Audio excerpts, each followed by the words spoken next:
ఓం శ్రీ గురుభ్యో నమ. ఓం శ్రీ మహాగణాధిపతయే నమ. ఓం శ్రీ సరస్వత్యే నమ. ఇప్పుడు మనం భాగవతం దశమస్కందం ఉత్తర భాగంలో భాగంగా నృగమహారాజు చరిత్ర గురించి మరియు పౌండ్రక వాసుదేవుని గురించి తెలుసుకుందాం. ఒకసారి కృష్ణ పరమాత్మ ఉద్యానవనంలో అతని కుమారులు ప్రద్యుమ్నుడు, సాంబుడు మొదలైన వారు విహరిస్తూ అలసిపోయి అక్కడే ఉన్న బావిలో నీళ్లు తాగుదామని అనుకుంటారు. ఆ బావిలో ఒక పెద్ద ఊసరు వెళ్ళని చూస్తారు.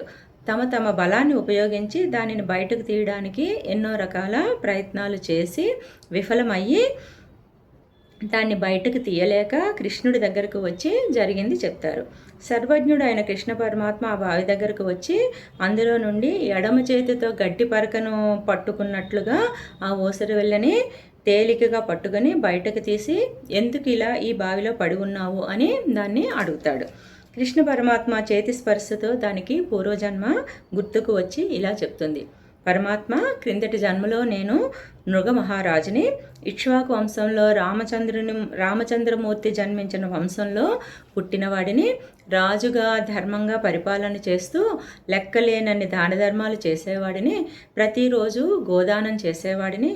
ఒకరోజు కశ్యపుడు అనే బ్రాహ్మణుడికి గోవుని దానం చేశాను. అది అతని దగ్గర నుంచి తప్పించుకొని వచ్చి నా గోశాలలో ఉండే మందలో చేరిపోయింది. అది తెలియని నేను మరునాడు అదే గోవుని ఇంకొక బ్రాహ్మణుడికి దానం ఇచ్చేశాను. ఆ గోవుని తీసుకెళ్తున్న బ్రాహ్మణుడితో కశ్యపుడు, ఇది నా గోవు, నాకు నృగమహారాజు దానం ఇచ్చారు అని అంటాడు. నీ గోవుని నేనేమీ తీసుకోలేదు, నృగమహారాజు గారు ఇప్పుడే దీన్ని నాకు దానం చేశారు అంటాడు ఆ బ్రాహ్మణుడు. ఇద్దరూ ఆ గోవుని తీసుకొని నృగమహారాజు దగ్గరికి వస్తారు. కశ్యపుడితో నృగమహారాజు, ఓ బ్రాహ్మణోత్తమ, ఈ గోవు తిరిగి వచ్చి మందలో కలిసిన సంగతి నాకు తెలియక ఈ బ్రాహ్మణుడికి ఈరోజు దానం చేసేశాను. దాని బదులుగా నీకు 1,00,000 గోవులు ఇస్తాను అంటాడు. కానీ కశ్యపుడు, నాకు ఇచ్చిన ఈ గోవు ఒక్కటి నాకు చాలు, నాది నాకు ఇప్పించండి అని అంటాడు. దానం తీసుకున్న వేరొక బ్రాహ్మణుడితో, మీకు ఏది కావాలంటే అది ఇస్తాను, ఈ గోవుని ఇచ్చేయండి అని అంటాడు నృగమహారాజు.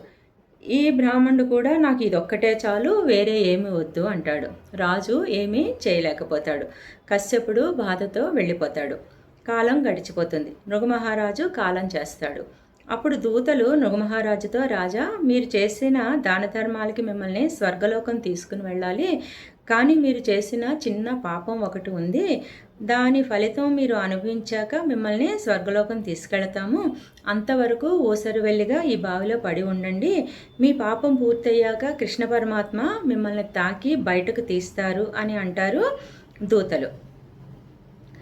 ఊసరవెల్లి రూపంలో ఉన్న నృగమహారాజు, ఇప్పుడు నన్ను మీరు ఈ విధంగా బయటకు తీశారు అంటాడు. ఇంతలో దూతలు వచ్చి విమానంలో నృగమహారాజుని స్వర్గానికి తీసుకుని వెళ్ళిపోతారు. ఈ చిన్న కథ రూపంలో కృష్ణ పరమాత్మ మనకు తెలియచేసేది ఏంటి అంటే, బ్రాహ్మణుడు అన్నవాడికి అత్యాశ ఉండకూడదు, ఉన్నదానితో తృప్తి చెందాలి. అందుకే ఆ ఇద్దరు బ్రాహ్మణులు వారికి ఇచ్చిన ఆ ఒక్క గోవు మాత్రమే కోరుకున్నారు. అత్యాశగా 1,00,000 గోవులను కానీ వేరే కోరికలను కానీ కోరుకోలేదు. దానం చేస్తున్న నృగమహారాజు ఏదైనా దానం ఇవ్వగలను అని అనుకున్నాడు తప్ప బ్రాహ్మణుల మనస్సుని తెలుసుకోలేపాడు. బ్రాహ్మణుని సొమ్ము అపహరించిన పాపాన్ని అనుభవించవలసి వచ్చింది. దానం చేసేటప్పుడు గర్వం ఉండకూడదు. నృగుడు బ్రాహ్మణుడితో నీకెంత కావాలంటే అంత ఇస్తాను అని అన్నాడు తప్ప తెలియక తప్పు జరిగింది అని అంటే కశ్యపుడు బాధతో వెళ్ళి ఉండేవాడు కాదు.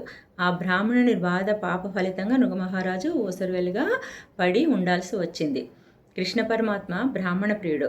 ఇది తెలియచెప్పడానికి ప్రద్యుమ్నుడికి, సాంబుడికి ఊసరవెల్లి కథ రూపంలో మన అందరికీ తెలియచేసేటట్లు చెప్పాడు కృష్ణ పరమాత్మ. ఇది నృగమహారాజు కథ. తర్వాత పౌండ్రక వాసుదేవుని గురించి తెలుసుకుందాం. కరుష దేశం అనే రాజ్యాన్ని ఒక రాజు పాలిస్తూ ఉండేవాడు. ఆయన ఒక విచిత్రమైన మనస్సు కల వ్యక్తి. ఆయన పేరు వాసుదేవుడు. అతనితో అక్కడ ఉన్నవాళ్ళు, అయ్యా, మీ పేరు ఉన్నవాడు ఇంకొక ఆయన ఉన్నారు, ఆయన వసుదేవుని కుమారుడు, అందుకని అతనిని వాసుదేవుడు అని అంటారు. వాసుదేవుడు అనగానే లోకమంతా ఆయనే అని అనుకుంటారు. ఆయన శంఖము, చక్రము, గద, పద్మము మొదలైన వాటిని పట్టుకొని ఉంటారు అని చెప్తారు. ఇది వినగానే పౌండ్రక వాసుదేవుడు ఒక తెల్లని శంఖాన్ని చక్రాన్ని కొనుక్కొని కృష్ణుడి దగ్గర ఉన్నటువంటి ధనుస్సు లాంటిది ఒకటి చేయించుకొని కృష్ణుడిలాగే పచ్చటి పట్టు పీతాంబరాలని కట్టుకొని కృష్ణుడిలాగే తయారయ్యి నేనే వాసుదేవుణ్ణి అని అనుకుంటూ ఉంటాడు. అతనిని చూసిన అందరూ మీరు అచ్చం వసుదేవుడి కుమారుడు వాసుదేవుడిలాగే ఉన్నారు అని అంటూ ఉండడం అతనికి నచ్చలేదు. అందుకని ఒక రాయబారిని పిలిచి ఒక లేఖ రాసి ఇచ్చి కృష్ణ పరమాత్మకి అందచేయమన్నాడు. ఆ రాయబారి కృష్ణుడి దగ్గరకు వచ్చి ఆ లేఖ అందిస్తాడు. అందులో ఇలా రాసి ఉంటుంది, నేను ఎలాంటి అలంకారాలు ధరిస్తానో నువ్వు అలాంటి అలంకారాలే ధరిస్తావు అని విన్నాను. నేను ఎలాంటి పట్టు పీతాంబరాలు ధరిస్తానో నువ్వు అలాగే ధరిస్తావని విన్నాను. నేను కౌస్తుభం ఎలా ధరిస్తానో నువ్వు అలాగే ధరిస్తావని విన్నాను. నా పేరు వాసుదేవుడు, నీ పేరు వాసుదేవుడే అని విన్నాను. దీనివలన నాకు చాలా ఇబ్బందిగా ఉంది. అందుకని మర్యాదగా వాటన్నిటినీ తీసేసి వాసుదేవుడు అన్న నీ పేరును కూడా వదిలిపెట్టే. అలా వదిలిపెడితే సరే, లేకపోతే యుద్ధానికి వచ్చి నిన్ను మట్టు పెట్టేస్తాను అని రాస్తాడు. అది చదివిన కృష్ణ పరమాత్మ ఆ రాయబారితో, నేను చేసుకున్న అలంకారాలన్నీ సహజమైనవి, కౌస్తుభం నాకు సముద్రుడు ఇచ్చినది, నా తండ్రి వసుదేవుడు కాబట్టి నా పేరు వాసుదేవుడు, ఇవన్నీ నేను మార్చుకోవడం జరగదు.